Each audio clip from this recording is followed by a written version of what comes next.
통해서 알곡신앙이라는 제목으로 하나님 말씀 증거하겠습니다. 살아서 누리는 천국, 죽어서 영원히 사는 천국, 마태복음 강의 6번째 시간입니다. 오늘 본문 말씀은 침례 요한이 유대 광야에서 회개하라, 천국이 가까이 왔다 이렇게 선포할 때 많은 사람들이 침례 요한에게 나와서 그 요단강가에서 침례를 받기를 원하는 모습들이 등장합니다.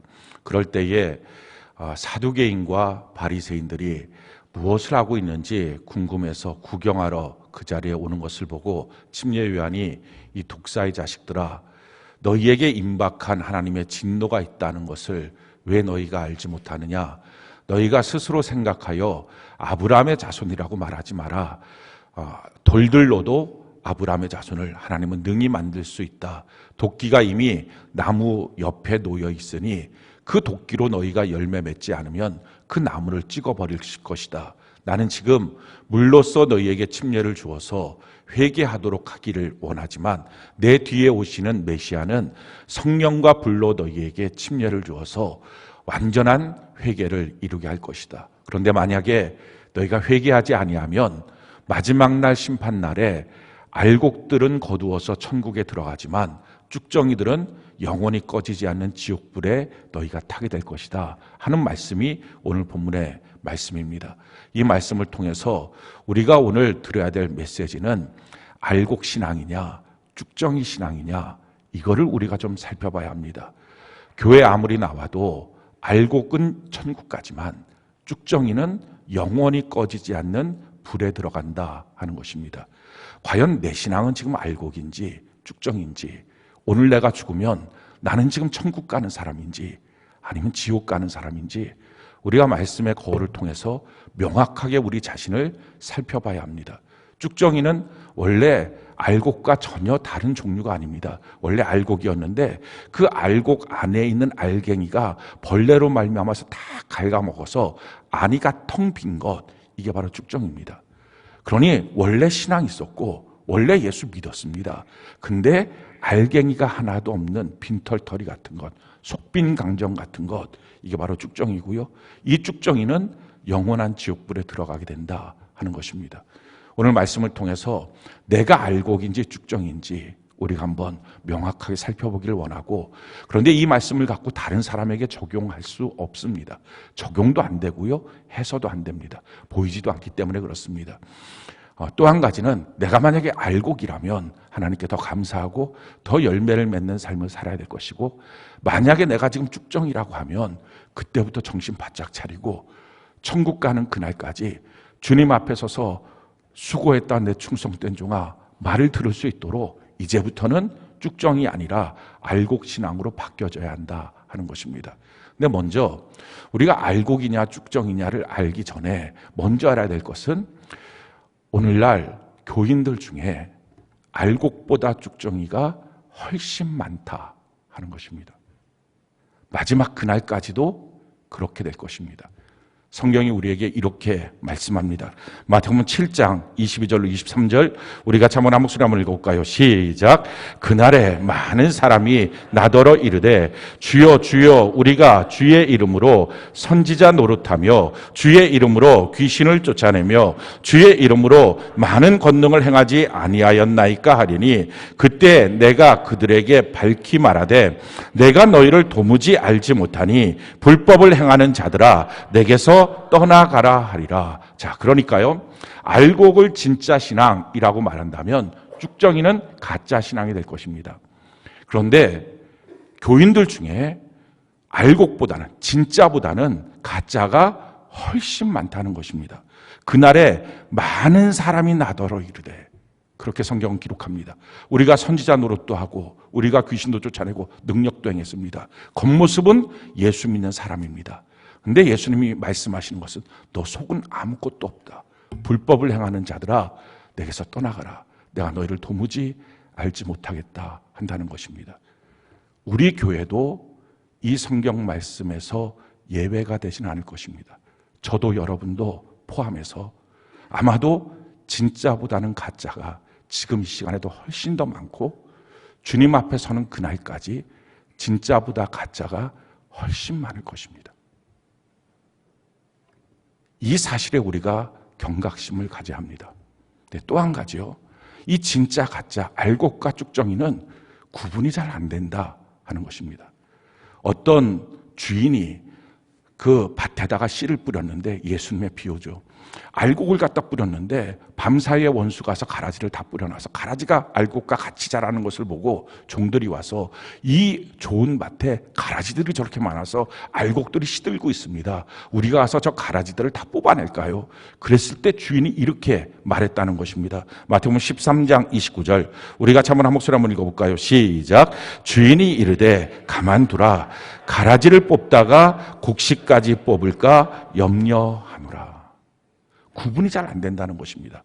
쭉정인 줄 알았는데 그게 알곡이고요. 알곡인 줄 아는, 틀림없이 알곡이지. 근데 쭉정이더라 하는 것입니다. 이게 잘 구분이 안 된다 하는 것입니다. 그냥 한 가지로만 구분하는 거예요. 신앙생활은 뭐 기도 얼마나 세게 하느냐, 뭐 능력을 행하느냐, 얼마나 교회 안에서 봉사를 하고 직분이 뭐냐, 내가 바리새인처럼 성경에 대해서 아주 통달했고 내가 사두개인처럼 세상적으로 성공해서 하나님 앞에 내가 이렇게 복을 받아서 성공했다, 복을 받아서 이 문제가 잘 해결됐다, 이런 거 다 소용없고 아브라함의 자손처럼 대대로 예수 믿는 좋은 집안이다, 이거 다 소용없다는 것입니다. 이런 것이 기준이 아니라 한 가지만 기준이라는 거예요. 그게 바로 뭐냐면은 열매가 있느냐 하는 거예요. 성경이 우리에게 이렇게 말씀합니다. 마태복음 7장 16절로 20절, 우리가 한번 한 목소리 한번 읽어볼까요? 시작. 그들의 열매로 그들을 알지니 가시나무에서 포도를 또는 엉겅퀴에서 무화과를 따겠느냐. 이와 같이 좋은 나무마다 아름다운 열매를 맺고 못된 나무가 나쁜 열매를 맺나니 좋은 나무가 나쁜 열매를 맺을 수 없고 못된 나무가 아름다운 열매를 맺을 수 없느니라. 아름다운 열매를 맺지 아니하는 나무마다 찍혀 불에 던져지느니라. 이러므로 그들의 열매로 그들을 알리라. 우리 신앙생활은요, 내가 진짜인지 가짜인지 아는 것, 그건 예배드리고 있는 모습이 아니라 그 열매로 안다 하는 것입니다. 그럼 성경이 말하고 있는 열매가 도대체 뭡니까? 성경은 예수 믿으면 변화되는 삶이 바로 열매인데 세 가지의 열매가 반드시 맺어져야 이게 알곡이라는 것입니다. 셋 중에 하나라도 없으면 그건 알곡이 아니다, 쭉정이다라는 것입니다. 첫 번째 맺어야 될 열매, 그걸 행위의 열매라고 말합니다. 이사야 3장 10절, 우리가 한번 한 목소리 한번 읽어볼까요? 시작. 너희는 의인에게 복이 있으리라 말하라. 그들은 그들의 행위의 열매를 먹을 것이며. 예수 믿으면 당연히 변화되는 행위의 열매가 있습니다. 그럼 이 행위의 열매를 맺는다는 것, 그게 도대체 뭡니까? 침례 요한에게 침례를 받으러 오는 사람들이 침례를 받으면서 물어봤습니다. 이제 우리가 어떻게 살았을까요? 우리가 어떻게 삶의 행위의 열매를 맺을까요? 이걸 물어봅니다. 그럴 때 이렇게 답변을 합니다. 누가복음 3장 11절로 14절, 우리가 한번 한 목소리 읽어볼까요? 시작. 대답하여 이르되 옷 두 벌 있는 자는 옷 없는 자에게 나눠줄 것이요 먹을 것이 있는 자도 그렇게 할 것이라 하고, 세리들도 침례를 받고자 하여 와서 이르되 선생이여 우리는 무엇을 하리까 하매 이르되 부과된 것 외에는 거두지 말라 하고, 군인들도 물어 이르되 우리는 무엇을 하리까 하매 이르되 사람에게서 강탈하지 말며 거짓으로 고발하지 말고 받는 급료를 족한 줄로 알라 하니라. 지금 이 말씀이 한마디가 뭡니까? 욕심 없는 것이 행위의 열매야, 지금 이 말이에요. 우리가 꼭 기억해야 될 것은요, 예수 믿는다는 것은 예수를 믿는 것으로 말미암아서 이 땅에서 더 빨리, 더 많이, 더 쉽게 내가 얻고 싶은 것을 얻는 것이 아니다 하는 거예요. 만약 그렇게 예수를 믿고 있다면 보나마나 건축정입니다. 그런데 신앙생활이 내가 이 세상에서 갖고 싶은 것, 얻고 싶은 것, 누리고 싶은 것, 그것을 예수로 말미암아서 더 빨리, 더 쉽게, 더 많이, 다른 사람보다 더 높은 자리 올라가는 것이라면 이것은 이미 신앙이 잘못되어 있는 것입니다. 두 벌 있으면 한 벌 나눠주는 것이 예수 믿는 거예요. 먹을 거 있으면 다른 사람 나눠주는 것이 예수 믿는 거예요. 세리였으면 다른 사람 거 이제는 더 이상 강포를 행해서 마음대로 너가 착복하지 않는 것, 내게 있는 것으로 족하게 사는 것, 그게 예수 믿는 거예요. 더 갖지 않는 것, 더 높아지지 않는 것, 예수 믿는다는 것 이유로 더 쉽게, 더 빨리, 더 많이 그거 갖지 않는 것, 이게 예수 믿는 거예요. 그럼 예수 믿는 건 뭐예요? 예수 믿는 것은 내가 어디서 와서 무엇을 하고 어디로 가는 존재인지 내 인생의 좌표와 길을 아는 것, 이게 예수 믿는 거예요. 그러니 내가 가는 이 길이 생명의 길이다. 그러니 고달프고 힘들어도 이 좁고 협착한 이 생명의 길을 나는 걷겠다. 이게 예수 믿는 것입니다. 그게 안 보여서 더 빨리, 더 많이, 더 쉽게 무엇인가 갖기를 원하는 세상 사람과 똑같은 마음을 갖고 예수라고 하는 이름을 동원해서 더 빨리 갖겠다고 하는 그 넓은 길, 그거는 그 끝이 지옥이고 멸망입니다. 우리가 지금 신앙생활 하는 것이 지금 어떻게 신앙생활을 하고 있느냐 하는 거예요. 여러분, 인생은 삼생이죠. 우리가 어머니 뱃속에서의 일생을 다 살았습니다. 그 일생 10달 동안 사는 것입니다. 그러고 태어나는 것입니다. 그러고 나서 우리가 약 100년 정도를 삽니다. 100년에 비교해서 이 10달이라는 것은 참 아주 보잘것없는 작은 세월입니다. 그래서 무시할 만큼 될 만큼 아무것도 아니죠. 그러나 이 10달이 중요한 이유는 이 10달을 어떻게 살았느냐에 따라서 100년 지금 우리가 살고 있는 삶이 결정됩니다. 거기서 사지백체 이목구비 온전하게 만들어 갖고 나와야 지금 사는 삶을 삽니다. 그러니까 일생의 삶이라는 것은, 삶의 목적은 오직 지금 우리가 살고 있는 육신의 때 이 생을 살기 위하여 준비하는 것이 유일한 목적입니다. 마찬가지예요. 우리는 그 삶을 통해서 지금 우리의 삶을 어떻게 살아야 되는지를 배워야 합니다. 지금 사는 삶, 이것은 100년 정도 사는 삶이죠. 이 100년 동안 사는 삶이 인생의 끝이 아니라 그 다음에 영원한 천국과 영원한 지옥으로, 죽고 나면 심판이 있으리니 천국과 지옥으로 나눠지는 그 다음부터의 영원한 무한대의 삶이 있다는 것입니다. 그게 진짜 삶이에요. 그 진짜 삶을 위해서, 그 영원한 삶을 위해서, 사실은 그 영원에 비교해서 지금 우리가 살고 있는 이 100년, 무한대에 비교하면 이 100년이라는 것 아무것도 아닙니다. 그럼에도 불구하고 이 100년이 중요한 것은 이 100년을 어떻게 사느냐에 따라서 나의 영원한 삶에 대한 운명이 결정됩니다. 영원한 천국인지 지옥인지. 그런 점에서 지금 우리가 이 육신의 때를 사는 유일한 목적이 한 가지 있다면 영혼의 때를 위해서 사는 것입니다. 그런데 악한 마귀가 이 땅이 전부인 것 마냥 살게 합니다. 여기서 세상 풍조를 갖고서 내 마음과 내 육체가 원하는 대로 그걸 위해서 달려가는 것, 그래서 헛된 수많은 꿈들을 꾸면서 이 땅을 살아가게 만드는 것, 이게 마귀가 하는 거예요.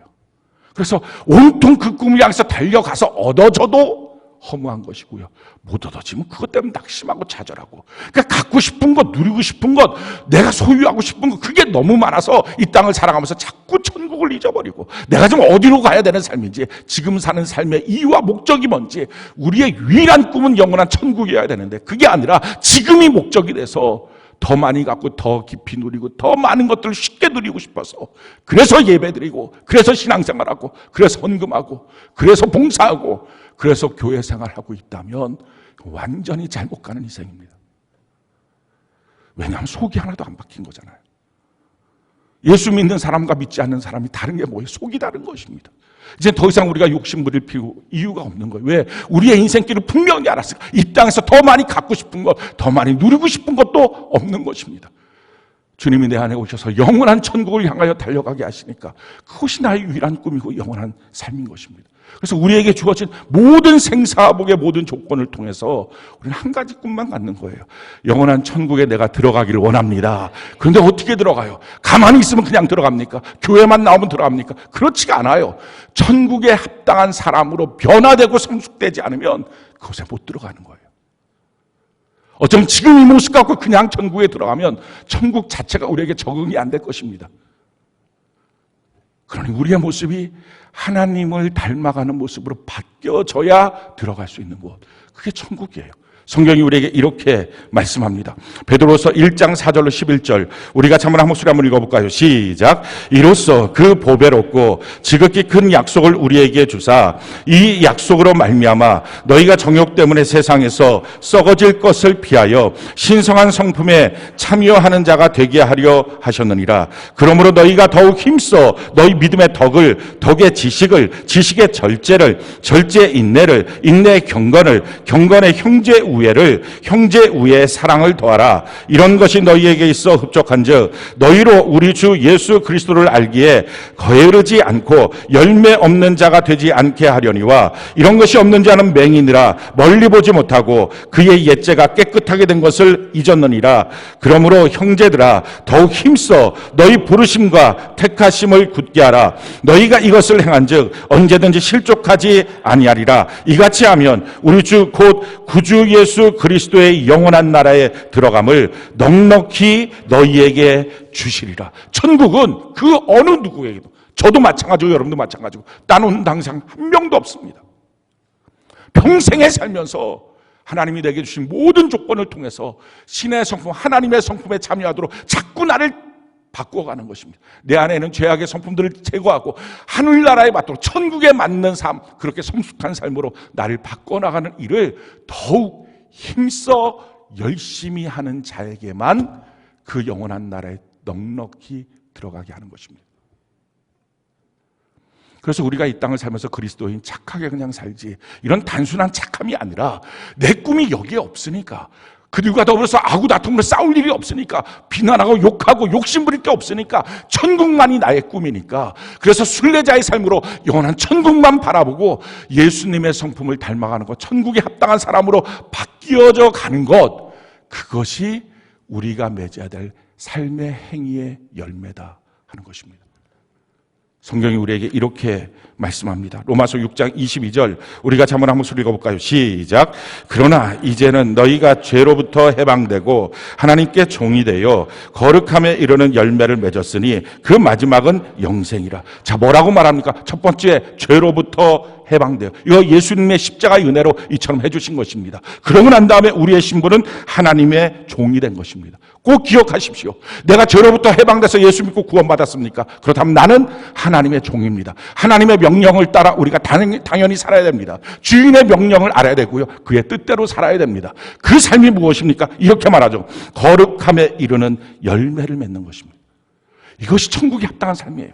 왜 우리가 이 땅에 살면서 거룩함을 맺는 그런 열매를 맺어야 합니까? 내 육신의 본성은 거룩하지 않습니다. 근데 이것을 쳐서 복종시키고 거룩함의 열매를 맺어야 합니다. 왜? 거룩하지 않은 자는 단 한 명도 천국에 못 들어가기 때문에 그렇습니다. 그래서 뭐라고 말하죠? 이렇게 열매를 맺는 그 삶의 끝이, 마지막이 그때 주어지는 것이 영생이다라는 거예요. 사랑하는 성도 여러분, 우리가 지금 이 땅을 살아갈 때 행위의 열매, 그것은 조금 남들보다 착한 삶이 아니에요. 남들보다 조금 양보하는 삶이 아니라 목적 자체가 다른 삶이에요. 영원한 천국만이 우리의 꿈이에요. 영원한 천국만이 우리의 목적이에요. 그러니 이 땅에 있는 것들 가운데 내가 반드시 갖고 누려야 될 게 이게 없는 거예요. 하나님이 주시면 감사, 안 주셔도 감사, 이렇게 하고 영원한 천국을 향하여 달려가는 인생, 그거예요. 이 땅에 살면서 뭐를 꼭 갖고 싶습니까?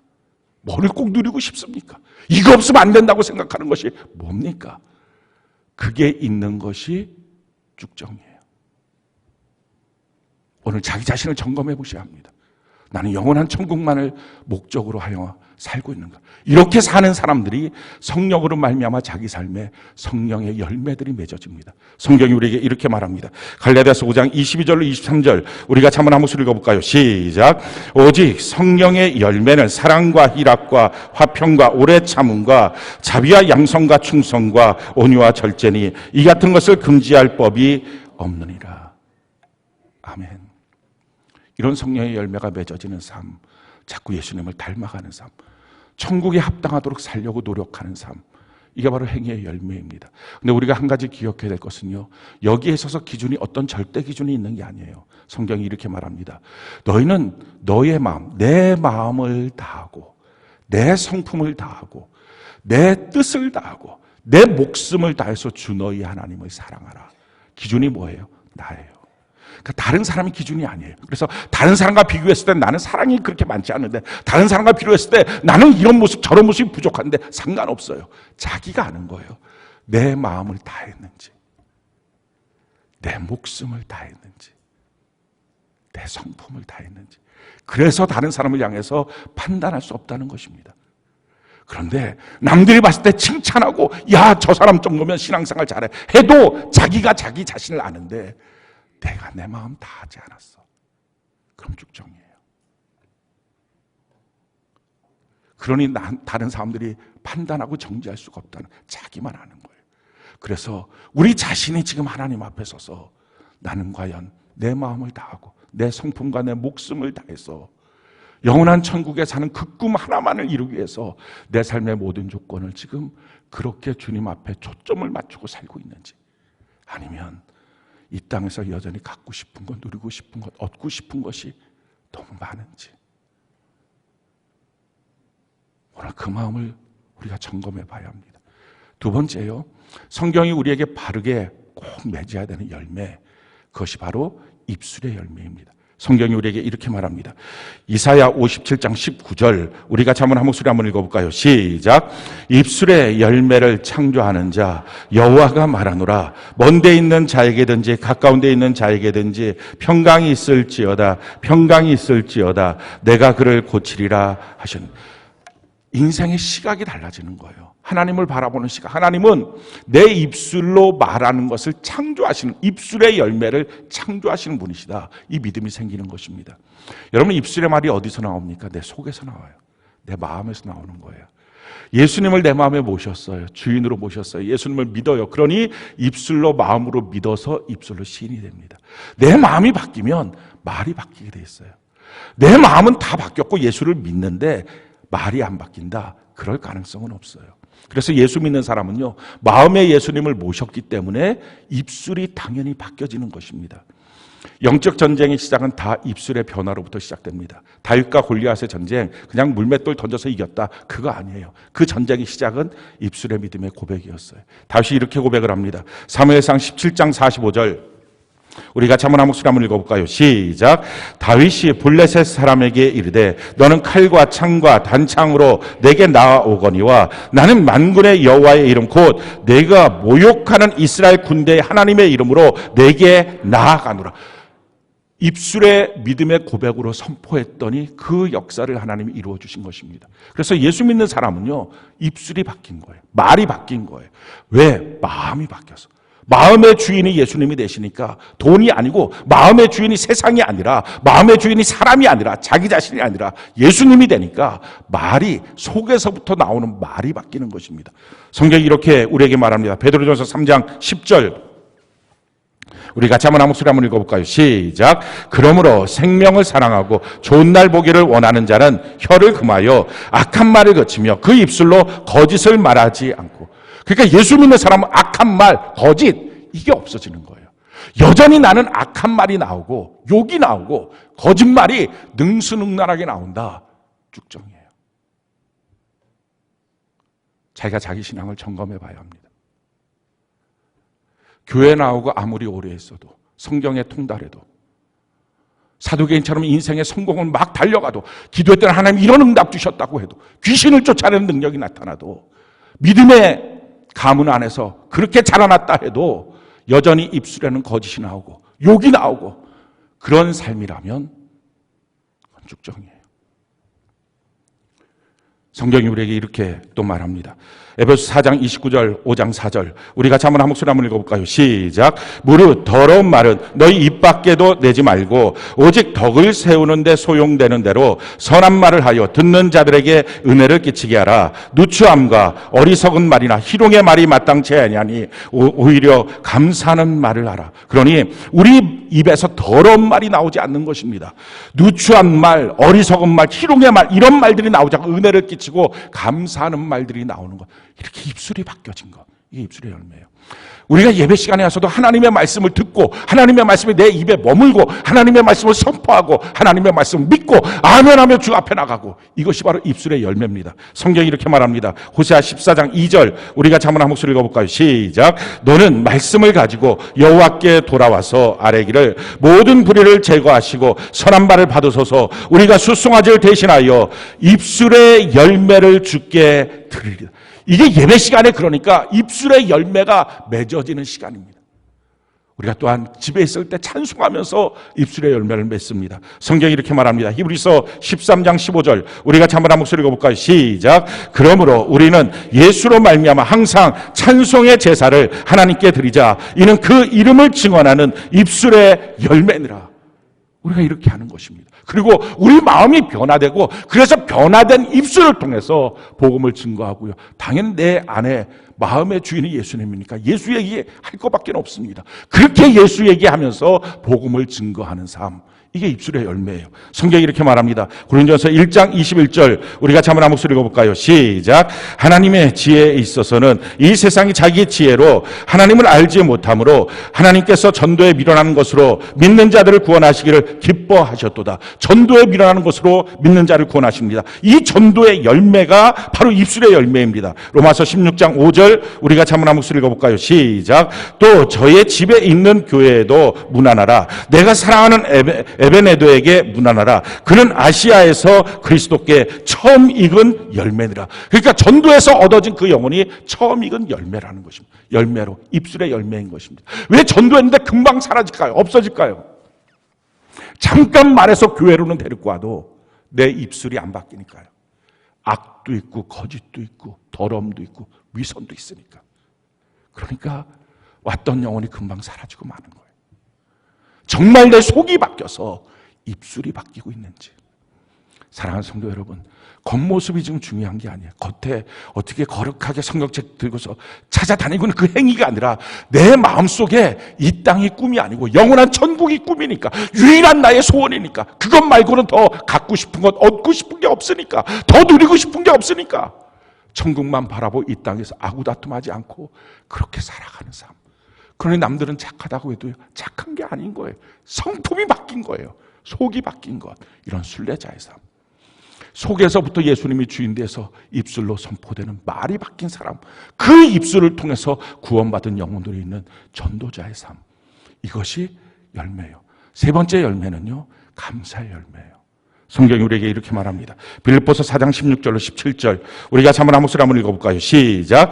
데살로니가에 있을 때에도 너희가 한 번뿐 아니라 두 번이나 나의 쓸 것을 보내었도다. 내가 선물을 구함이 아니요 오직 너희에게 유익하도록 풍성한 열매를 구함이라. 지금 사도 바울의 사역을 위해서 헌금을 보내온 빌립보 교인들에게 이것은 너희에게 풍성한 하나님의 열매다라고 말합니다. 여러분, 예수를 믿으면 가치관이 바뀝니다. 내게 있는 것들이 내 것이 아니라는 것을 압니다. 나는 청직이고 하나님이 나에게 잠깐 맡겨주신 것이다. 재물도 마찬가지고 자녀도 가정도 삶도 다 마찬가지입니다. 그러니 하나님이 주셨으면 잘 키우면 되고 안 주셨으면 안 키우는 거예요.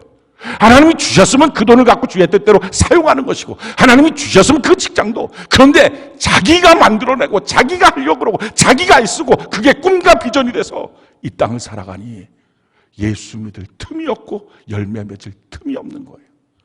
하나님 앞에 예물을 드리려고 해도 11조와 헌물을 온전히 드리는 것 하나님의 거니까 기쁨으로 하나님께 드려야 되는데 아까운 마음 들고 내 거라는 생각 들고, 이게 열매가 없는 쭉정입니다.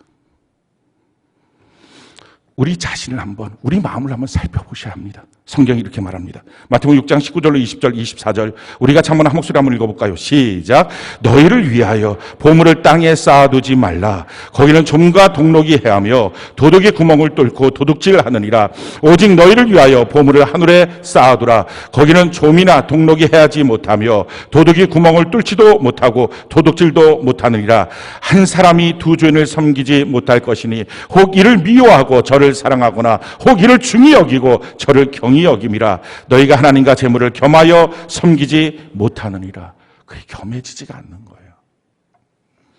돈 많이 벌고 싶어서 예수 믿는 것, 이런 삶이 될 수가 없는 거예요. 의미가 없는 거예요. 그럼 많이 있으면 뭐예요? 그건 내 것이 아닌데 부담스럽긴 하지.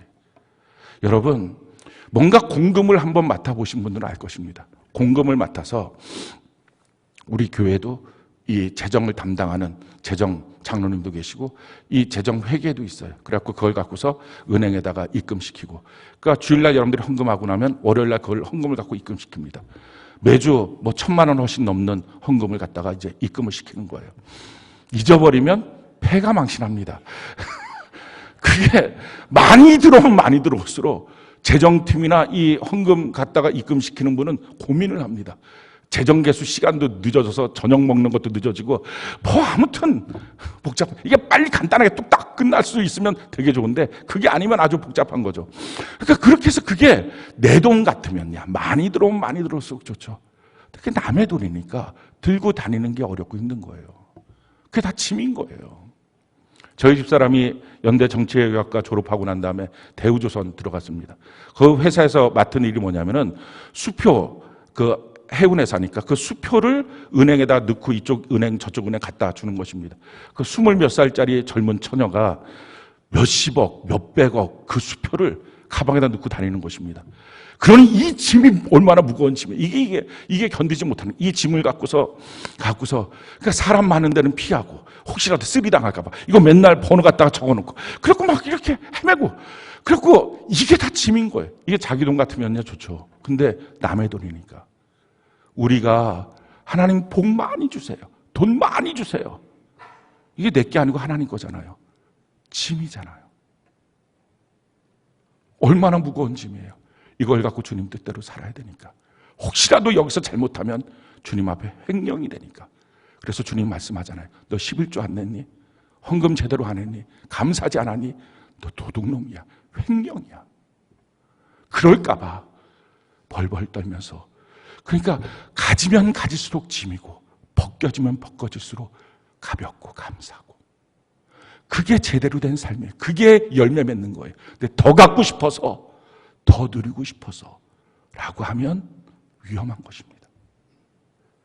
사랑하는 성도 여러분, 지금 우리는 열매가 있나요?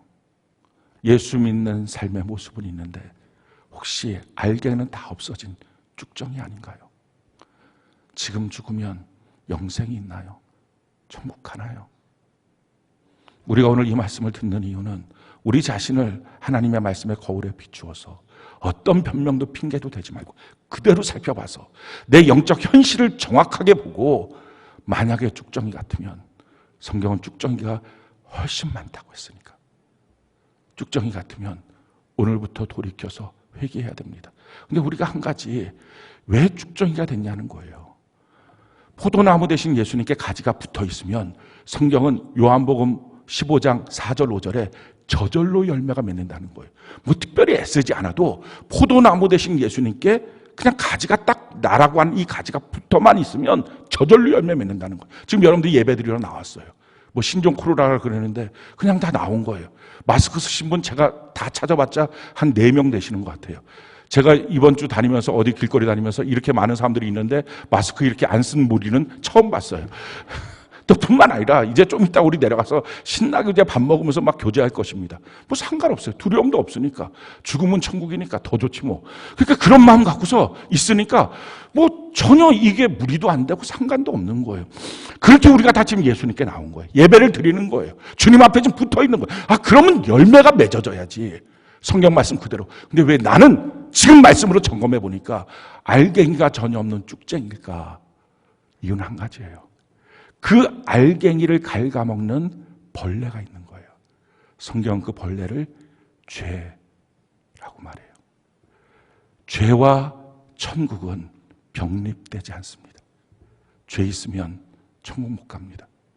이 죄를 철저하게 처리하셔야 합니다. 그래서 오늘 침례요한이 말합니다. 너희가 죄를 회개하고 자복하고 나와서 회개받고 그래서 그 심판의 날에 알곡돼야 된다. 지금 말씀하는 것입니다. 하나님 너무 은혜로워서요. 우리가 우리 자신의 죄를 사실은 잘 고백 못합니다. 회개합시다 하면 그냥 생각나는 뭐 한두 가지 지난주에 뭐 싸웠어요. 거짓말했어요. 뭐 이렇게 했어요. 이거 그냥 한두 가지 그냥 정말 내 마음에 절절한 마음도 없이 그냥 고백하고 회개했다라고 말합니다. 근데 사실 그것은 엄밀한 의미에서 회개도 아니고요.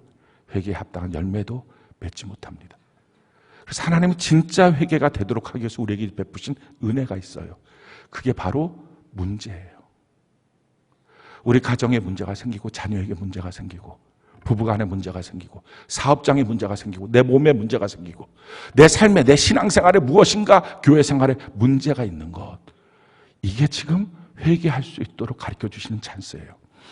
요즘에도 있는 건지 모르겠지만 옛날에는 시골에 가면 돼지 구정물통이 있었습니다. 저희 할머니, 외할머니 댁에도 가면 돼지 구정물통이 있는데 이게 그냥 물을 이렇게 담가놨는데 거기다가 온갖 더러운 거 지저분한 거 다 집어넣는다. 뭐 설거지하다가 남은 거 거기다 집어넣고 뭐 콩나물 대가리 뭐 다듬다가 했던 거 뭐 다 집어넣고 그러니까 그렇게 집어넣고 온통 지저분한 거예요. 근데 그 지저분한 물이 밤을 딱 지내고서 아침이 되잖아요. 그럼 지저분한 게 아래로 다 내려가 있어요. 깨끗해요. 마시고 싶어요. 마시면 큰일 나요. 그거 죽는 거예요. 그러니까 그게 아주 얼마나 깨끗한지 몰라요. 그래갖고 야 깨끗하구나. 그런데 막대기 하나 집어넣고 휘두르고 나면 다 올라와요. 문제가 뭐예요?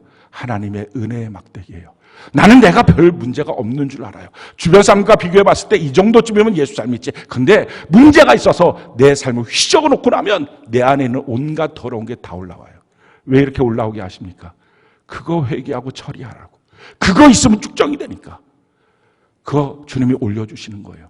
근데 문제는요, 이렇게 더러운 거 다 올라왔을 때, 그러니까 아파야 병원 가는 것처럼, 안 아프면 병원도 갈 생각도 안 하는 것처럼, 그래야 병원 가서 진단받고 수술받고 병이 낫는 것처럼, 또 아파트 같은 경우 보면 뭐 한 5년에서 10년 정도 지나고 나면 페인트가 좀 벗겨지니까 그때 페인트칠 다시 합니다. 그냥 페인트칠을 안 해요. 그거 다 벗겨내고 거기다가 뭐 이렇게 틈간 데 있어요. 그럼 거기다가 이렇게 칠을 해 놓습니다. 떼어 놓습니다. 전문적인 용어로 빠대칠을 합니다.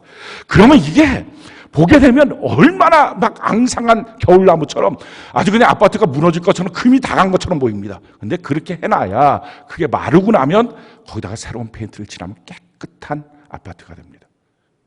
드러나야 돼요.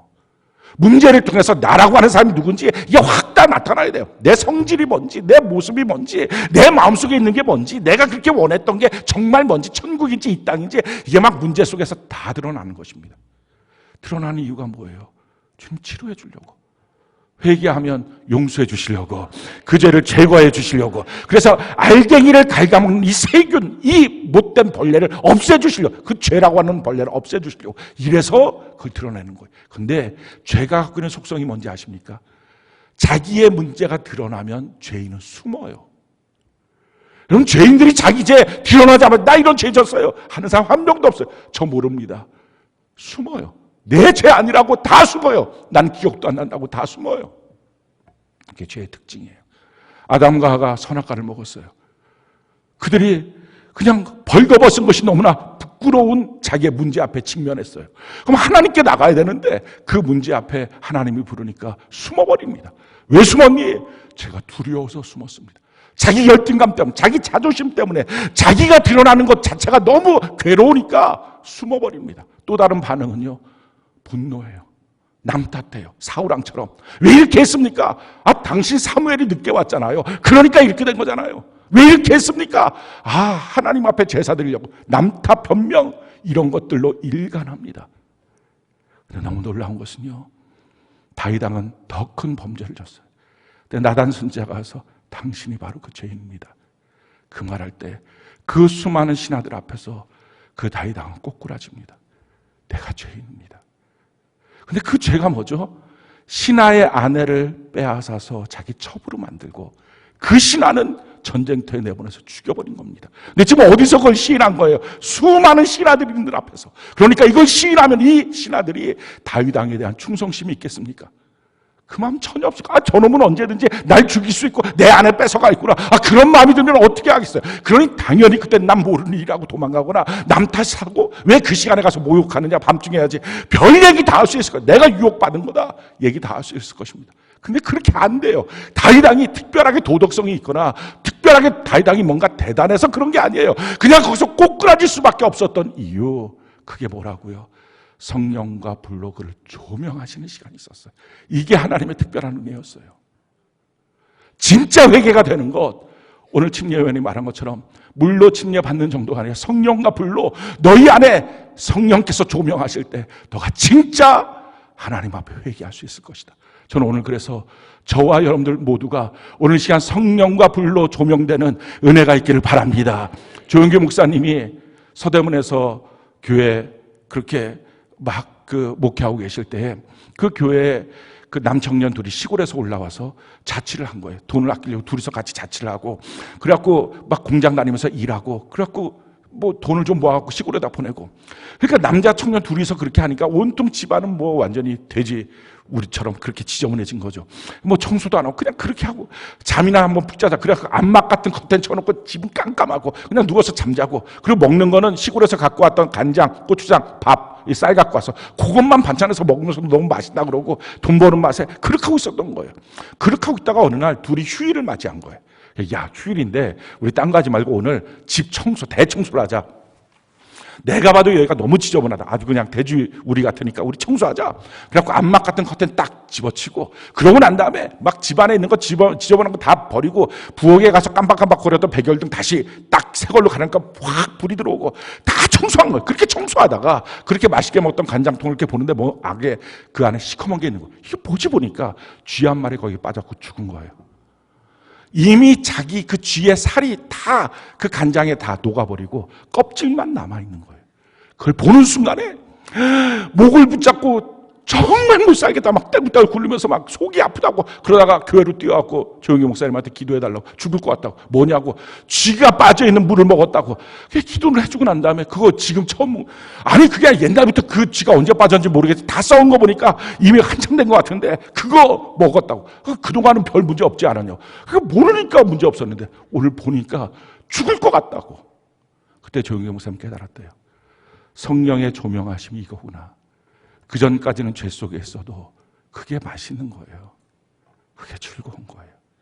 그게 재미난 거예요. 근데 성령의 불이 붙여지니까 너무 더러워서 못 사는 거예요. 너무 추잡해서 못 사는 거예요. 너무 악해서 거기서 더 이상 살 수가 없는 거예요. 다윗 왕은 사람이잖아요. 그러니까 자기가 당연히 죄를 졌으면 죄의 본성대로 도망치는 것이 마땅해요. 근데 그 자리에서 왜 도망칠 수가 없었어요? 성령이 다윗 왕을 쫙 조명하니까 더러워서 도망칠 수가 없는 거예요.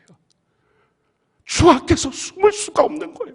다시 그 자리로 돌아가서 그 삶을 살 수가 없는 거예요. 그게 성령의 역사예요. 그러면 쭉정이도 알곡됩니다. 오늘 우리에게 필요한 게 이거예요. 성령이 불을 비추기 전까지는 내 삶이 별 문제 없다고 생각해요. 남들과 비교했을 때 무슨 문제냐는 생각이 들어요. 성령이 내 죄의 커튼을 확 집어치고 불빛을 비치니까 내가 참 더러워서 더 이상 못 살겠어요.